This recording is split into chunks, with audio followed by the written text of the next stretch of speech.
Hi guys, welcome back to my YouTube channel.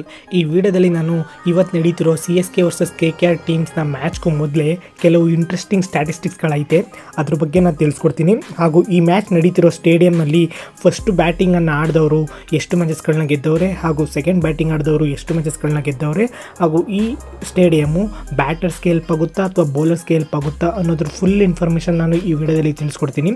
ಅದಕ್ಕಿಂತ ಮುಂಚೆ ಯಾರಾದರೂ ಈ ವಿಡಿಯೋನ ಹೊಸದಾಗಿ ನೋಡ್ತಿದ್ರೆ ನನ್ನ ಚಾನಲ್ನ ಸಬ್ಸ್ಕ್ರೈಬ್ ಮಾಡ್ಕೊಳ್ಳಿ. ಹಾಗೂ ಈ ವಿಡಿಯೋ ಏನಾದರೂ ನಿಮ್ಗೆ ಇಷ್ಟ ಆಗಿತ್ತು ಅಂದರೆ ಲೈಕು, ಶೇರು, ಕಮೆಂಟ್ ಮಾಡೋದನ್ನು ಮಾತ್ರ ಮರಿಬೇಡಿ ಅಂತ ಹೇಳ್ತಾ ಈ ವಿಡಿಯೋ ಸ್ಟಾರ್ಟ್ ಮಾಡೋಣ ಬನ್ನಿ. ಗೈಸ್, ಇದುವರೆಗೂ CSK ಹಾಗೂ KKR ಟೀಮ್ನವರು ಪರಸ್ಪರ ಮುಖಾಮುಖಿಯಾಗಿ ಒಟ್ಟು 29 ಮ್ಯಾಚಸ್ಗಳನ್ನ ಆಡವ್ರೆ ಗೈಸ್. ಇದರಲ್ಲಿ CSK ಟೀಮ್ನವರು KKR ಎಗೇನ್ಸ್ಟು 18 ಮ್ಯಾಚಸ್ಗಳನ್ನ ಗೆದ್ದವ್ರೆ, ಹಾಗೂ KKR ಟೀಮ್ನವರು ಚೆನ್ನೈ ಎಗೇನ್ಸ್ಟು 10 ಮ್ಯಾಚಸ್ಗಳನ್ನ ಗೆದ್ದವ್ರೆ. ಇದರಲ್ಲಿ ಒಂದು ಮ್ಯಾಚು ರೈನಿಂದ ಅಬೋನೆಂಡ್ ಆಗೈತೆ. ಹಾಗೂ CSK ಟೀಮ್ನವರು KKR ಟೀಮಿಗೆ ಹೊಡೆದಿರುವಂಥ ಹೈಯೆಸ್ಟ್ ಸ್ಕೋರ್ ಬಂದುಬಿಟ್ಟು 235 ರನ್ಸ್. ಇದು CSK ಟೀಮ್ನವರು KKR ಟೀಮಿಗೆ ಹೊಡೆದಿರುವಂತಹ ಹೈಯೆಸ್ಟ್ ಸ್ಕೋರ್ ಆಗೈತೆ. ಅದೇ ರೀತಿ KKR ಟೀಮ್ನವರು CSK ಟೀಮಿಗೆ ಹೊಡೆದಿರುವಂಥ ಹೈಯೆಸ್ಟ್ ಸ್ಕೋರ್ ಬಂದುಬಿಟ್ಟು 202 ರನ್ಸ್.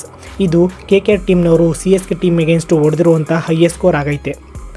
ಇದೇ ರೀತಿ CSK ಟೀಮ್ನವರು Kolkata Knight Riders team against ಹೊಡೆದಿರುವಂಥ ಲೋಯೆಸ್ಟ್ ಸ್ಕೋರ್ ಯಾವುದಪ್ಪ ಅಂತ ನೀವು ಕೇಳೋದಾದರೆ, CSK ಟೀಮ್ನವರು KKR ಟೀಮ್ ಎಗೇನ್ಸ್ಟು ಹೊಡೆದಿರುವಂಥ ಲೋಯೆಸ್ಟ್ ಸ್ಕೋರ್ 114 ರನ್ಸ್.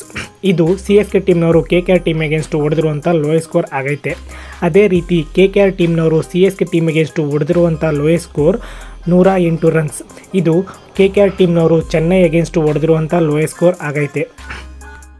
ಇದಾಗಿತ್ತು ಗೈಸ್ ಈ ಎರಡು ಟೀಮ್ಗಳ ಸ್ಟ್ಯಾಟಿಸ್ಟಿಕ್ಸು.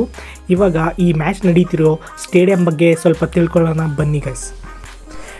ಈ ಮ್ಯಾಚ್ ನಡೀತಿರೋದು ಚಿದಂಬರಂ ಸ್ಟೇಡಿಯಂ ಅಂತ. ಈ ಸ್ಟೇಡಿಯಮ್ಮು ಇರೋದು ಚೆನ್ನೈನಲ್ಲಿ. ಈ ಸ್ಟೇಡಿಯಮಲ್ಲಿ ಒಟ್ಟು ಇದುವರೆಗೂ 78 ಮ್ಯಾಚಸ್ಗಳು ಆಗಿವೆ. ಈ 78 ಮ್ಯಾಚಸ್ಗಳಲ್ಲಿ ಫಸ್ಟ್ ಬ್ಯಾಟಿಂಗ್ ಆಡಿದವರು 47 ಮ್ಯಾಚಸ್ಗಳನ್ನ ಗೆದ್ದವ್ರೆ, ಹಾಗೂ ಸೆಕೆಂಡ್ ಬ್ಯಾಟಿಂಗ್ ಆಡಿದವರು 31 ಮ್ಯಾಚಸ್ಗಳನ್ನ ಗೆದ್ದವ್ರೆ. ಈ ಸ್ಟೇಡಿಯಮಲ್ಲಿ ಫಸ್ಟ್ ಬ್ಯಾಟಿಂಗ್ ಆಡಿರೋರ್ದು ಆ್ಯಾವ್ರೇಜ್ ಸ್ಕೋರ್ ಬಂದುಬಿಟ್ಟು 163 ರನ್ಸ್. ಹಾಗೂ ಈ ಸ್ಟೇಡಿಯಮ್ಮು ಬ್ಯಾಟರ್ಸು ಹಾಗೂ ಬೌಲರ್ಸ್ಗೂ ಹೆಲ್ಪ್ಫುಲ್ ಆಗೈತೆ. ಹೆಚ್ಚಾಗಿ ಸ್ಪಿನ್ನರ್ ಫ್ರೆಂಡ್ಲಿ ಆಗೈತೆ ಈ ಸ್ಟೇಡಿಯಂನ ಪಿಚ್ಚು. ಹಾಗೂ ಈ ಸ್ಟೇಡಿಯಂನಲ್ಲಿ ಅತಿ ಹೆಚ್ಚು ರನ್ ಹೊಡೆದಿರುವಂಥ ಪ್ಲೇಯರ್ ಬಂದುಬಿಟ್ಟು ನಮ್ಮ ಇಂಡಿಯನ್ ಕ್ರಿಕೆಟ್ನ ದಿಗ್ಗಜ ಆಟಗಾರ ಆದಂಥ ಸುರೇಶ್ ರೈನಾ ಅವರು ಈ ಸ್ಟೇಡಿಯಂನಲ್ಲಿ ಬರೋಬ್ಬರಿ 1593 ರನ್ನ ಹೊಡೆದವ್ರೆ.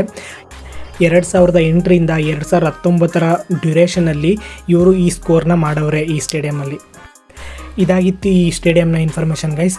ಮತ್ತು ನೀವೇನಾದರೂ ನನ್ನ ಕೇಳೋದಾದರೆ ಈ ಮ್ಯಾಚಲ್ಲಿ ಯಾವ ಟೀಮ್ ಗೆಲ್ಬೋದು ಅಂತ, ನನ್ನ ಪ್ರಿಡಿಕ್ಷನ್ ಬಂದ್ಬಿಟ್ಟು ಈ ಮ್ಯಾಚಲ್ಲಿ KKR ಟೀಮ್ನವರು ಈ ಮ್ಯಾಚ್ನ ಗೆಲ್ಲೋ ಚಾನ್ಸಸ್ಗಳು ಜಾಸ್ತಿ ಐತೆ ಗೈಸ್. ಯಾಕಂದರೆ KKR ಟೀಮ್ನ ಬ್ಯಾಟಿಂಗ್ ಲೈನಪ್ ಅಂತೂ ಬೆಂಕಿ ಹಂಗೈತೆ, ಹಾಗೂ ಬೌಲಿಂಗ್ ಲೈನಪ್ಪು ಕೂಡ ಚೆನ್ನಾಗೈತೆ.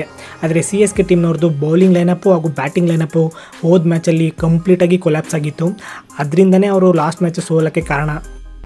ಈ ಎರಡು ಟೀಮ್ನಲ್ಲಿ KKR ಟೀಮ್ನವರು ಈ ಸೀಸನ್ನಲ್ಲಿ ಬ್ಯಾಟಿಂಗ್ ಹಾಗೂ ಬೌಲಿಂಗ್ನಲ್ಲಿ ಫುಲ್ಲು ಡಾಮಿನೇಟ್ ಮಾಡಿರೋದ್ರಿಂದ ಈ ಮ್ಯಾಚ್ನ ನನಗೆ ಯಾಕೋ KKR ಟೀಮ್ನವರೇ ಗೆಲ್ತಾರೆ ಅಂತ ಅನ್ನಿಸ್ತಿದೆ. ಕಾದು ನೋಡೋಣ ಈ ಮ್ಯಾಚ್ನ ಯಾರು ಗೆಲ್ತಾರೆ ಅಂತ. ಸೊ ಇದಾಗಿತ್ತು ಇವತ್ತಿನ ವಿಡಿಯೋ ಗೈಸ್. ಈ ರೀತಿ ಕಂಟೆಂಟ್ ವೀಡಿಯೋಸ್ಗಳು ನಿಮಗೆ ಬೇಕು ಅಂತಂದರೆ ನನ್ನ ಚಾನಲ್ನ ಸಬ್ಸ್ಕ್ರೈಬ್ ಮಾಡ್ಕೊಳ್ಳಿ. ಹಾಗೂ ಈ ವಿಡಿಯೋ ಏನಾದರೂ ನಿಮ್ಗೆ ಇಷ್ಟ ಆಯಿತು ಅಂದರೆ ಲೈಕು, ಶೇರು, ಕಮೆಂಟ್ ಮಾಡೋದನ್ನು ಮಾತ್ರ ಮರಿಬೇಡಿ ಅಂತ ಹೇಳ್ತಾ ನೆಕ್ಸ್ಟ್ ಕಂಟೆಂಟೊಂದಿಗೆ ನೆಕ್ಸ್ಟ್ ವಿಡಿಯೋದಲ್ಲಿ ಸಿಗ್ತೀನಿ ಅಂತ ಹೇಳ್ತಾ ಈ ವಿಡಿಯೋನ ನಾನು ಇಲ್ಲಿಗೆ ಮುಗಿಸ್ತಿದ್ದೀನಿ.